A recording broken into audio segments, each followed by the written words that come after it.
On today's Eagle Angle, new technology is being tested on campus. More witnesses are added in the trial of Derek Chauvin. And the intramural basketball champions are crowned. All this and more on Eagle Angle.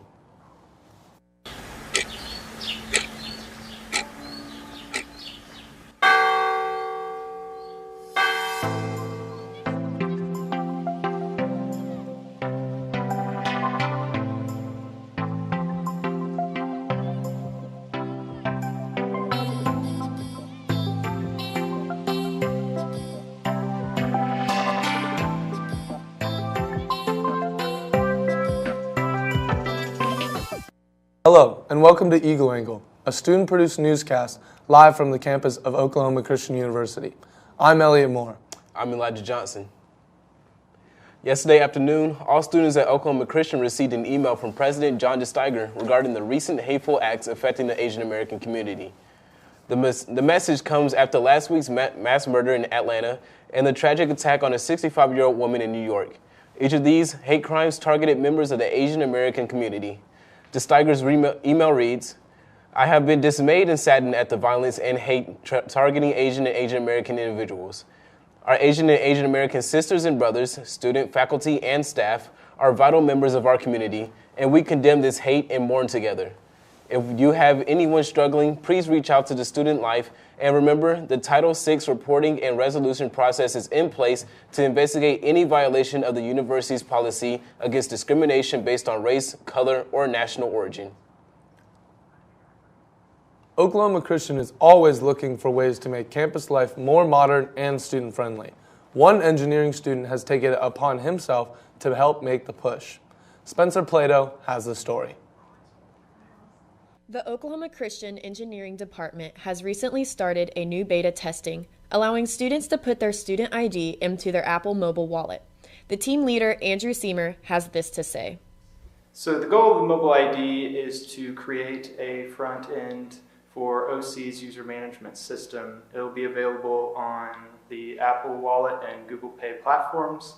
It will intelligently decide when to appear on the home screen of the user's device, and so they can simply tap to scan their ID.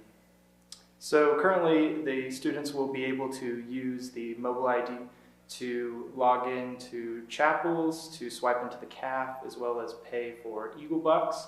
We currently are going to roll out to 14 different locations on campus, but you do not have to scan your pass to get the full advantage of the reader. Actually, if you scan your physical card, you'll still get notifications saying that you scanned into the CAF and you have X number of CAF swipes left.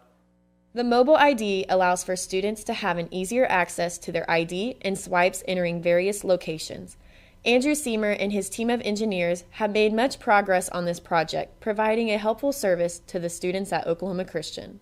So the goal for the project was to create an innovative solution for a mobile ID card for Oklahoma Christian University. And the outcome has really been an abstract service that we could provide to a number of different customers. Students are now able to use this method at select locations around campus by first going to the website www.ocmobileid.com. I'm Spencer Plato, reporting for Eagle Angle. Tomorrow at 7 p.m., Oklahoma Christian Student Government Association will be holding a town hall meeting. In this meeting, students will be able to ask questions to the SGA and voice their cares and concerns. The town hall will be led by SGA President Nash Scott and will be held at Leftwich Auditorium in the Harvey Business Center. If you have any questions regarding the event, check your student announcements for more information. If you have any stories that you would like us to report on, please send an email to our producer at will.hadley@eagles.oc.edu. And now for our national news. Day 3 of testimony in the murder trial of former Minneapolis police officer Derek Chauvin is underway. Witnesses today include an off-duty firefighter and one of the store employees at the Cup Foods. Warning, this package does include images that may be a trigger. Daryl Forges is in Minneapolis with the latest moments from the court. Day 3 of testimony Wednesday, beginning with more from the off-duty Minneapolis firefighter who begged police to let her render aid to George Floyd last May. Your assessment of his medical condition at that time, did you believe he needed immediate medical attention? Yes, sir. The next witness, a Cup Foods employee, interacted with Floyd in the store, said Floyd seemed under the influence. When I had asked him if he played baseball, he went on to respond to that, but it kind of took him a little long to get to what he was trying to say, so it would appear that he was high. Other witnesses Tuesday describing the panic and emotions they felt watching police on Floyd that day. It was difficult because I felt like there wasn't really anything I could do as a bystander. The highest power was there, and I felt like I was feeling it. The prosecution painting a picture of neglectful and uncaring police. Chauvin's defense attorney, however, arguing an emotional crowd was distracting and threatening to the officers. But witness Donald Williams, who is a mixed martial arts fighter, said the only threat that day came from the officers themselves. I was totally scared for my safety and people around me. In Minneapolis, I'm Daryl Forges. Today, President Joe Biden will unveil the next chapter of his effort to transform the U.S. economy. First, it was his COVID-19 relief bill. Now he's focused on infrastructure. Britt Conway has a look at how he plans to pay for the massive plan. Road work could be coming to a city near you, among other things. That's President Joe Biden's goal, at least. And today, he'll lay out the first part of his $3 to $4 trillion infrastructure plan to rebuild the nation's roads, bridges, water systems, and technology, with climate-related measures as well. It invests in manufacturing, research and development, and the caregiving economy, too. Democrats say it's all part of a bigger picture. It's going to create millions of jobs across the country, right? This is the time for us to rebuild crumbling infrastructure that's been in place for the last 100 years. But getting Republicans on board won't be easy. Let's do an infrastructure bill. Let's don't turn it into a massive effort to raise taxes on businesses and individuals. There will be some tax increases, but they're saying if you're making less than $400,000 a year, this proposal will not involve a tax increase for you. And they say there will be no gas tax and no tax on how many miles you drive. The plan will largely be financed by increasing the business tax and signing on to an effort establishing a global minimum tax for corporations, plus no more federal subsidies for fossil fuel firms. And multinational corporations will have to pay the U.S. tax rate. A senior official says the White House wants to see considerable progress on the bill by Memorial Day. I'm Britt Conway reporting. This morning, the World Health Organization will hold a briefing on their investigation into the origin of COVID-19. So case closed, right? As Britt Conway reports, not even close. If we let our guard down now, we could see a virus getting worse, not better. This virus that's caused millions of deaths around the world. COVID-19 can be characterized as a pandemic. That was March 11th, 2020. But exactly when did this start? How and where? The World Health Organization has a 400-page report on its probe into the origins of COVID-19, finding it likely started spreading no more than a month or two before it was noticed in December 2019 with a cluster of pneumonia-like cases connected to the Huanan seafood wholesale market in Wuhan, China. One author of the report says the most likely path this virus took was from a bat that infected an animal at a wildlife farm, animals that were sold in wet markets like Huanan. But the report draws no absolute conclusion about the origin of the outbreak, instead reviewing possibilities and judging them from most likely to least likely. But every hypothesis, there are 4 in all, still needs to be more fully investigated. All hypotheses are on the table and warrant complete and further studies. There are also recommendations about what the next steps should be, which is why the WHO says this report is really just the beginning. I'm Britt Conway reporting. That's all for our national news. Stay tuned because Daniel Hart has your Eagle Angle weather report right after this break.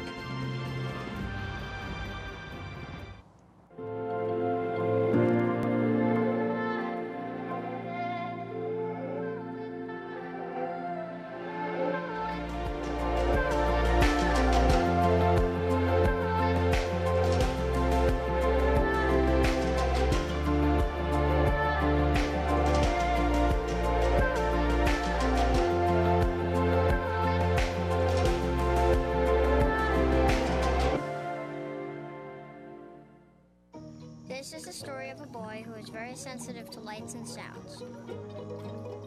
So he built secret hiding places where nothing could get in. The boy didn't like looking people in the eye. It made him feel uncomfortable. One day, he found out he had something called autism. His family got him help, and slowly, he learned how to live with it better. Early intervention can make a lifetime of difference. Learn the signs at autismspeaks.org.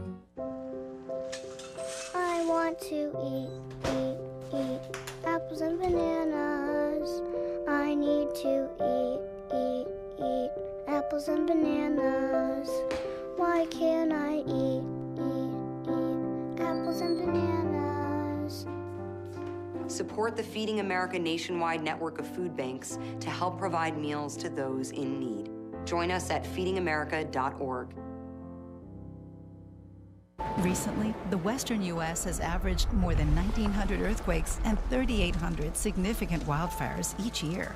So chances are there will be more of both near here again. And between school, sports, and social lives, chances are you won't be with your kids when it happens. Will they know what to do?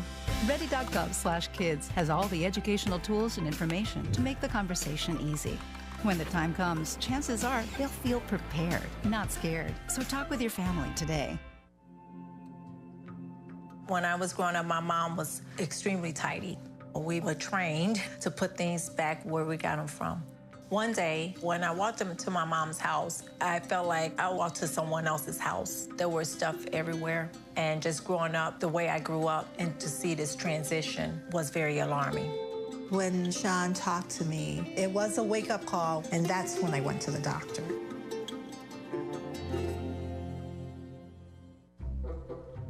They call me Maxie, but I prefer tripod.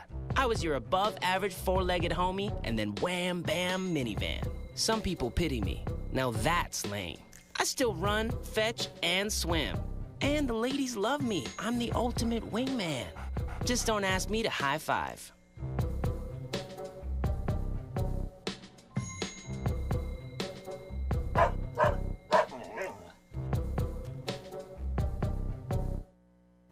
Good day, Oklahoma. I'm Daniel Hart here with your Eagle Angle weather report. It is currently 64 degrees here in Edmond, Oklahoma. However, it feels like 63. Let's go ahead and take a look at what the weather around Oklahoma is like today. In Durant, it was 66 degrees. Ada was at 62. Both Salisal and Ardmore was at 64. Oklahoma City was at 63. Elk City at 61, along with Ponca City also at 61, and Guyman was at 59. And now for tonight's temperatures. Tonight, it is going to be 44 degrees with some winds coming in from the northeast at 4 miles an hour, and humidity is going to be up at 46%. And this is what our weekend is going to look like. This weekend, it is going to be sunny in the 70s, and it's going to be a little bit windy. And finally, here is your 5-day forecast. We're in for a sunny week. Thursday, we're going to have a high of 65 and a low of 44 degrees. Friday, we're going to have a high of 68 and a low of 49. Saturday, we're going to have a high of 73 and a low of 52. Sunday, we're going to have a high of 78 and a low of 58. And then finally, Monday, we're going to have a high of 81 and a low of 63. And that'll do it for your Eagle Angle weather report. Don't go anywhere because we have Jojo Martinez is in the entertainment corner when we come back from this break.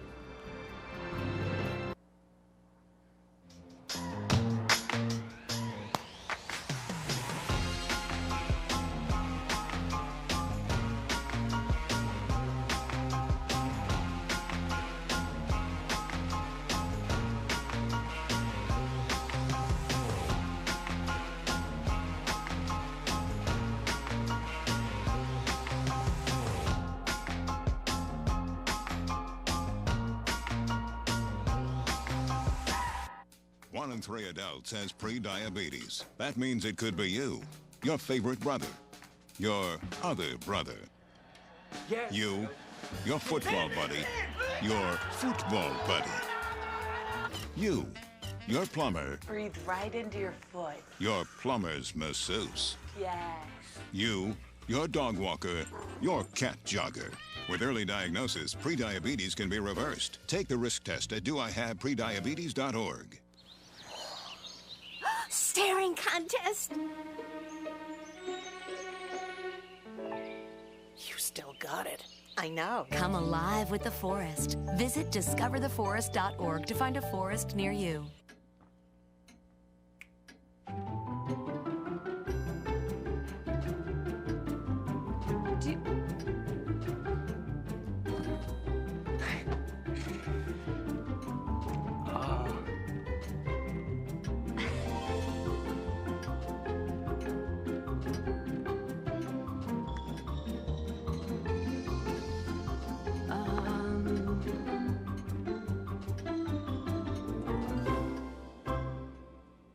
Listen, you're my friend. I noticed you haven't really been yourself recently. Yeah, I feel like something's up. How are you? Are you okay? Is there anything you want to talk about? I just want to know how you're feeling. And listen, even if you don't know what to say, I'm here to talk. No matter what you're going through, I just want you to know I'm here. I've got your back. When you want to talk, I'm here.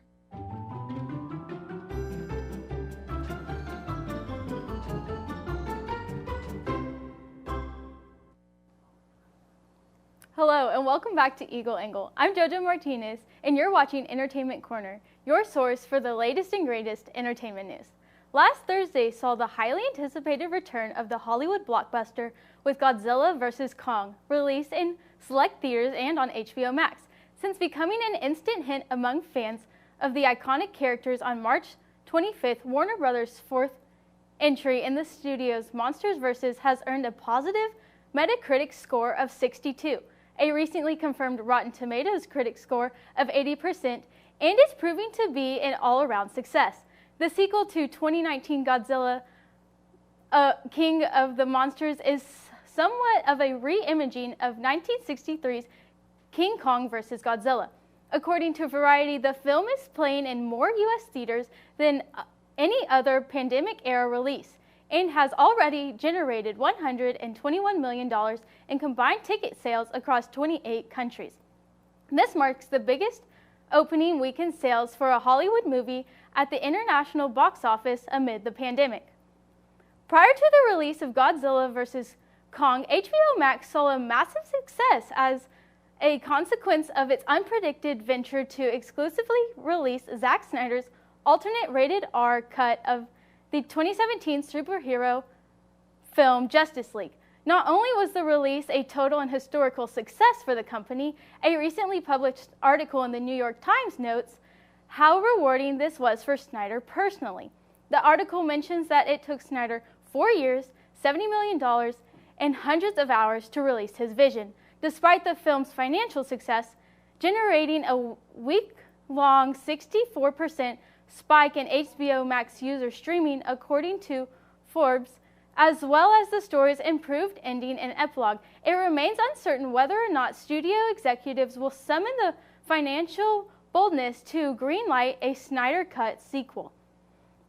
Proving problematic, San Diego's annual Comic-Con faces backlash after the organization announced a controversial change in the event's traditional scheduling.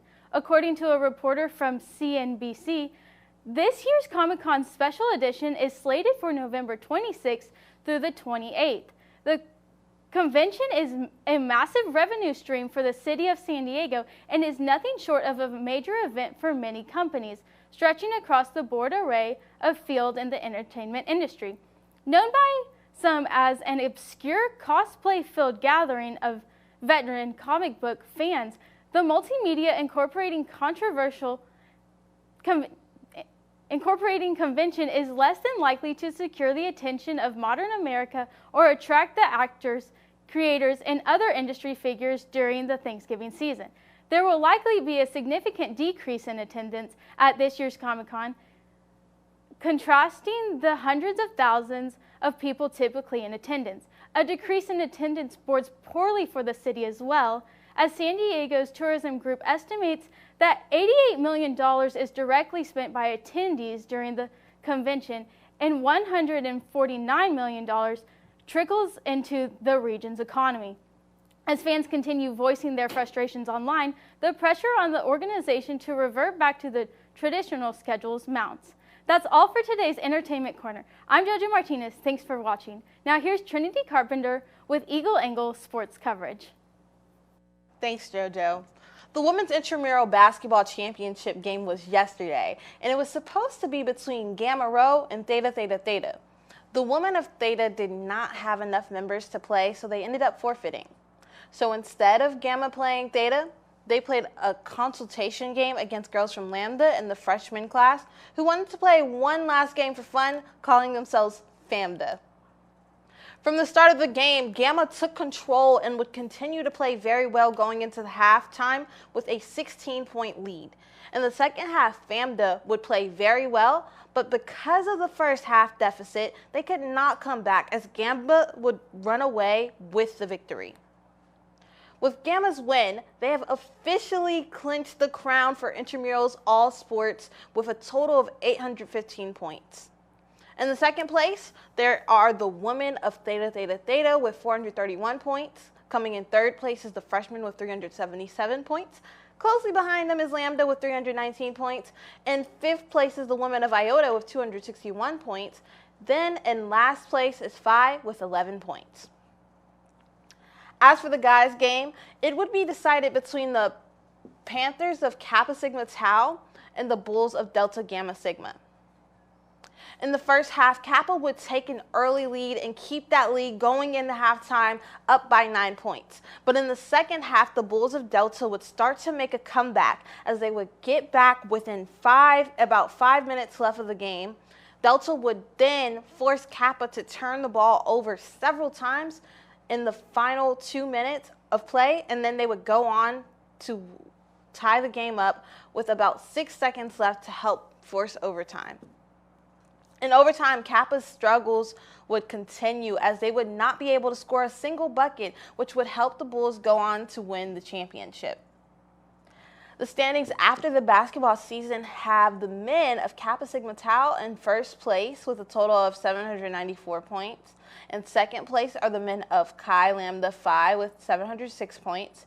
Then in third place are the Bulls of Delta Gamma Sigma with 509 points, followed by the freshmen with 253 points. Then followed by Psi Epsilon with 84 points.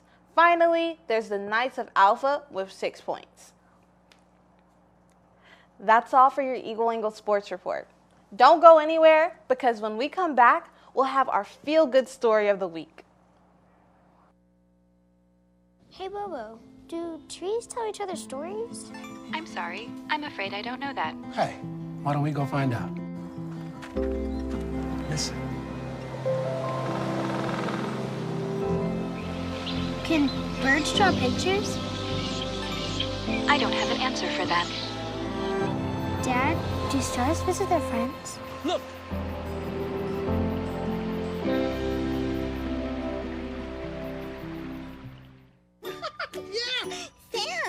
Oh, hey, Julia. Are you ready to play band with us? I'm going to play my clarinet. And Elmo's going to play his drum. Drum loud. Oh, well, you know what to do, Julia. Julia knows. Mm-hmm. With Julia's autism, loud sounds can be too much. But she still loves to make music. Play band.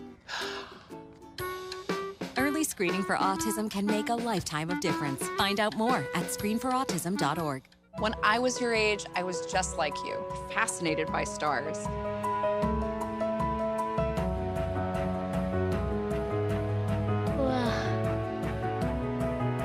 But now I get to search for life in the universe. And who knows, maybe life is looking for us too. So we're like aliens to them? Yeah. Does anyone want to be a scientist now? I do. Awesome. We need more girls in STEM. Maybe we can find aliens.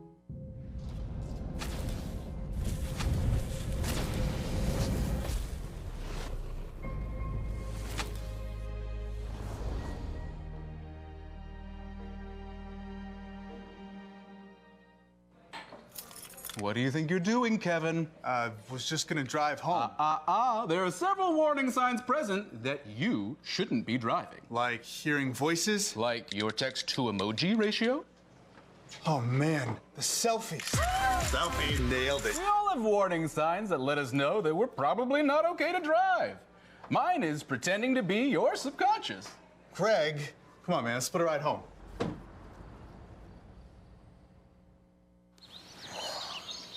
Staring contest. You still got it. I know. Come alive with the forest. Visit discovertheforest.org to find a forest near you. A little boy in California has spent the last few months charming the UPS drivers that he and his mother see on their daily jogs. It'll be a while until he's big enough to drive one, so the workers got together and gifted the boy a miniature truck of his own. Virginia Cha reports. There he is.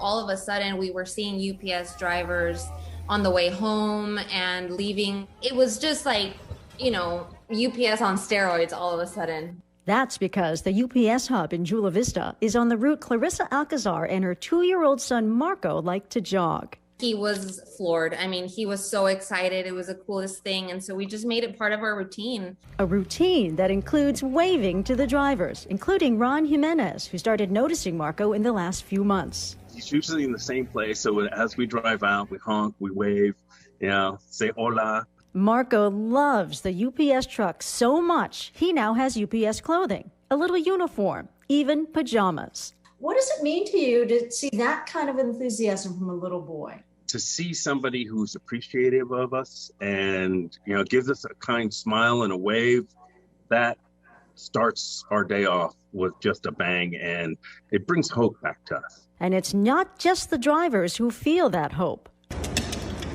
When Marco visited the UPS facility recently, he got to drive the toy UPS truck they keep on hand, so he got to deliver packages of his own. Oh my gosh, that just melted everybody's hearts.